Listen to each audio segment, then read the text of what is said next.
ഞാനിന്ന് ഇവിടെ പറയാൻ പോകുന്ന കഥ മഹാദേവൻ്റെ പരമഭക്തയായ അക്ക മഹാദേവിയുടെ കഥയാണ്. 16-ാം വയസ്സിൽ മഹാദേവി സൗന്ദര്യത്തിൻ്റെ പ്രതീകമായിരുന്നു.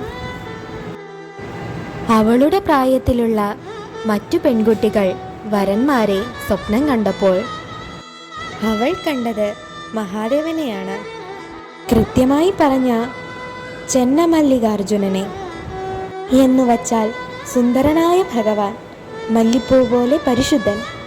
വിവാഹം കഴിക്കാൻ അവൾ തീരുമാനിച്ചു. അർപ്പണബോധമുള്ള മാതാപിതാക്കളുടെ മകളായ അവൾക്ക് 7-ാം വയസ്സിൽ ഭക്തി ദീക്ഷ ലഭിച്ചു. 16 വയസ്സായപ്പോൾ അവൾ ഏതാണ്ട് ഒരു സന്യാസിയായി. എന്നാൽ രാജാവായ കൗശികന്റെ കണ്ണുകൾ അവളിൽ പതിഞ്ഞപ്പോൾ അവൾ അവനെ വിവാഹം കഴിക്കാൻ നിർബന്ധിതയായി. പക്ഷേ മഹാദേവിയാകട്ടെ തൻ്റെ ഉറച്ച നിലപാടിൽ തന്നെ നിന്നു. ഞാൻ ശിവൻ്റേതു മാത്രമാണ്.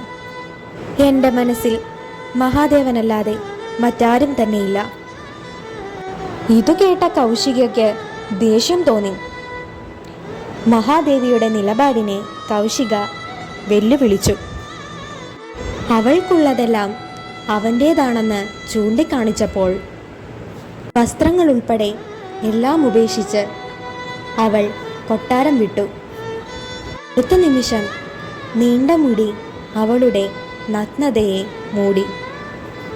ശിവഭക്തരുടെ ഒരു സങ്കേതമായ കല്യാണിൽ പോയി വീരശൈവ എന്ന ഗ്രൂപ്പിൽ ചേർന്നു.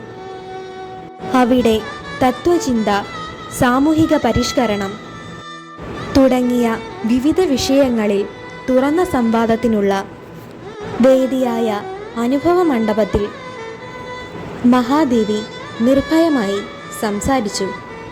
അവരുടെ ദൃഢവിശ്വാസം അവർക്ക് മൂത്ത സഹോദരി എന്നർത്ഥമുള്ള അക്ക എന്ന ബഹുമതി നൽകി. 25-ാം വയസ്സിൽ ശ്രീശൈല ക്ഷേത്രത്തിന് സമീപമുള്ള കദളിവനം അവർ കണ്ടെത്തി. ഒരു ഗുഹയിൽ ജീവിതകാലം മുഴുവൻ ജീവിച്ചു എന്നാണ് വിശ്വാസം.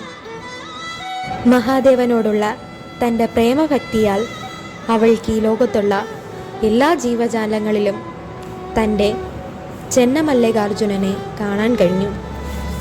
പിന്നീടവൾ സാക്ഷാൽ മഹാദേവനിൽ ലയിച്ചുവെന്നും പറയപ്പെടുന്നു. ശംഭോ മഹാദേവ.